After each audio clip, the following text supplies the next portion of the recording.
we've talked a lot about, we talked about Tate. We talked about crypto. We talked some finance. We talked American values. We talked a couple things. Let's get into some relationship topics right there and what's going on. Sort of trending topics.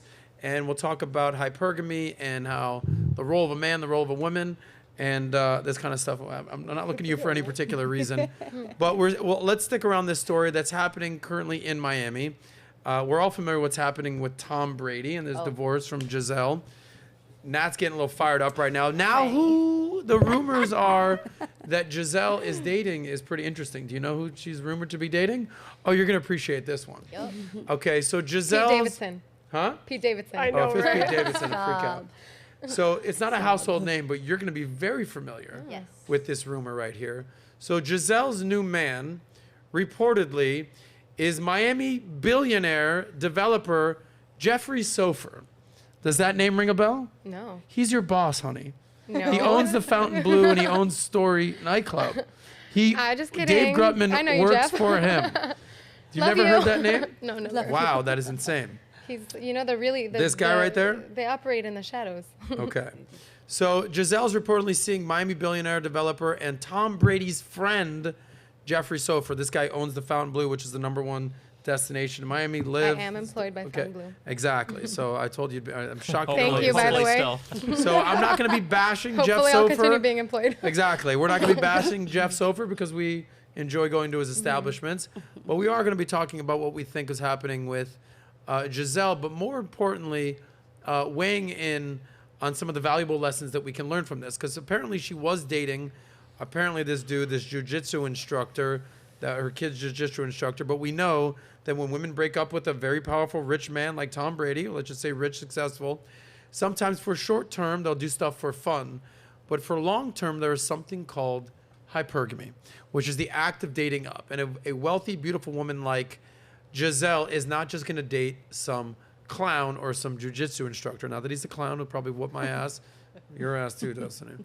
But there's a valuable lesson here with hypergamy that women will not date down for a long-term relationship. So I said very publicly, good luck, Giselle, finding the next Tom Brady.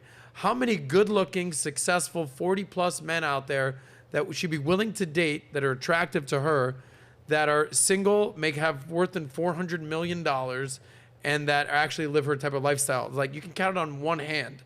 And lo and behold, this guy, Jeffrey Sofer, is one of them. He's worth $2.2 billion.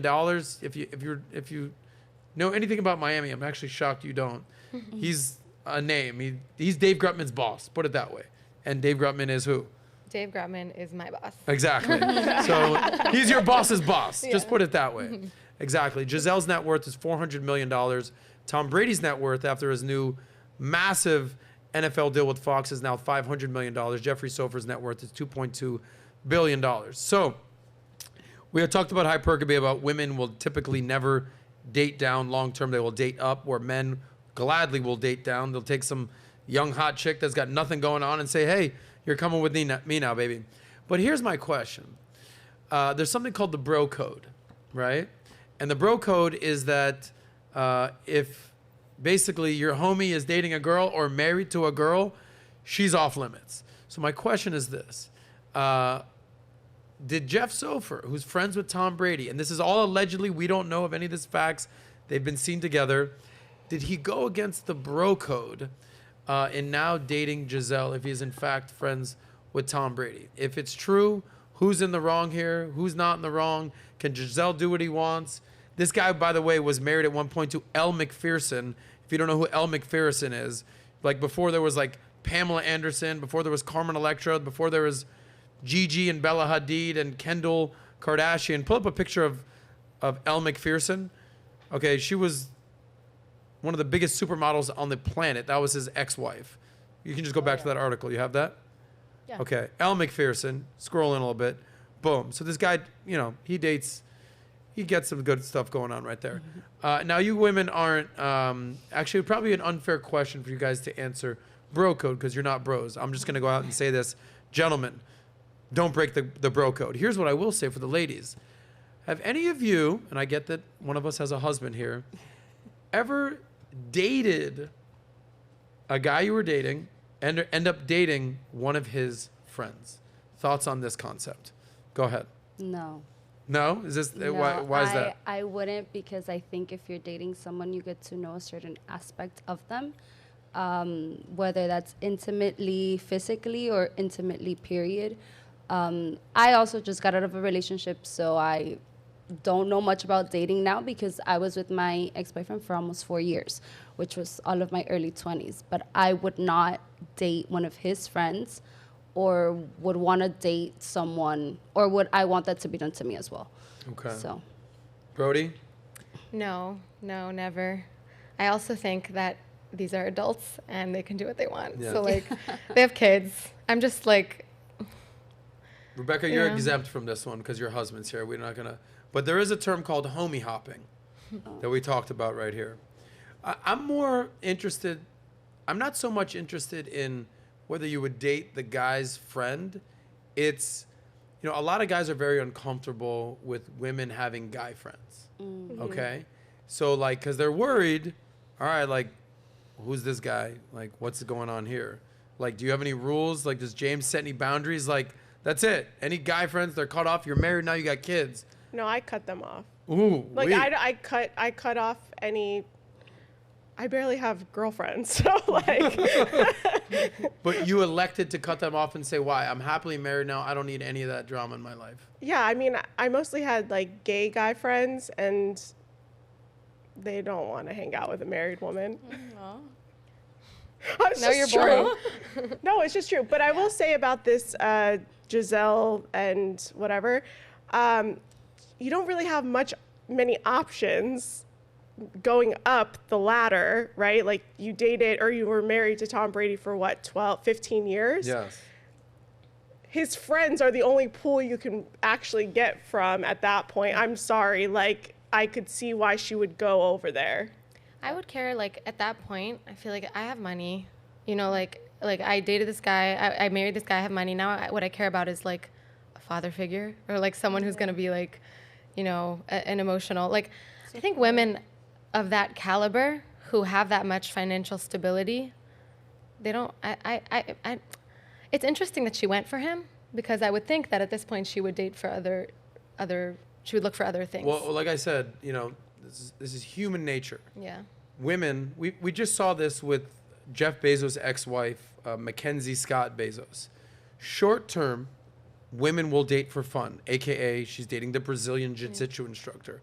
But at some point, human nature kicks in, and hypergamy is a real thing. I'm sure you've done episodes about this. That she's not going to date no slouch. She's going to need, every woman says this, that they want someone on her level or above. And whether you're Giselle and you're worth 400 million, or whether you're a hot model and you make 100 grand, like, you're not going to date down. It's just against your nature. You're just not going to do it. So Giselle, whether she's having fun with the jiu-jitsu instructor, short term, that's fine. But the dating pool is so small for someone that beautiful, so successful. They're probably And that's all why I kind of was friends. saying, good luck finding the next Tom Brady. And it might be this guy, it might not be. But I'm not shocked that she's now dating a billionaire. Yeah. Nat, thoughts on this topic? Because I know you were very eager to weigh in on this. Yeah, Camera over there. I think everybody was kind of looking for her to fall in her face, essentially, after leaving Tom. Everyone looks at Tom as like the GOAT. He's the man. Like, how can you top someone like this? And you see who she picks, and from the outside, we're all looking like, oh, like he's making more money. This guy has a lot of money. She's winning. But I would like to think that she's looking for something more than that. A lot of the time when people make money like that, they become a person who can make money like that. And that's usually the attractive characteristic of that person, is who they become during that process. But I mean, at the end of the day, I'm not surprised that she picked somebody who is a little bit more on the wealthier end. Again, I'm not surprised. It is like one of their friends as well, and Tom does know them. And at the end of the day, if that's someone then that's making her happy and she's looking for a future with him, then I wish the best to her. But I will say, you were ready to shoot her down and tell us that she was gonna lose and she's never gonna find anyone who was gonna be as good as Tom. And I'm gonna call you out, Sos. You know, I love you. Thank you. But I am Public gonna say apology. that just because at the end of the day, don't think just because, you know, you had a great ex that you feel like you can't top, that no one is out there for you, because you'll be surprised the people who are around you and the places that you can put yourself in a position to find somebody who can fit and, you know, be better than your ex, and it feels like they fill all the boxes better than your ex. So don't get so caught up in the, how am I going to find better, because better is out there. You just have to look for it and place yourself in the position for it. Yeah, well, I'm not going to be doing a public apology right now. But what I did say, so I will admit that I did get caught up in my feelings because I am a huge Tom Brady I fan. know. And if you ask me what the poster, like the poster child or the poster family of a beautiful situation is, the quarterback, Super Bowl winning quarterback, GQ Tom Brady, marries supermodel Giselle, kids, family. Like, if this motherfucking thing don't work out, what will?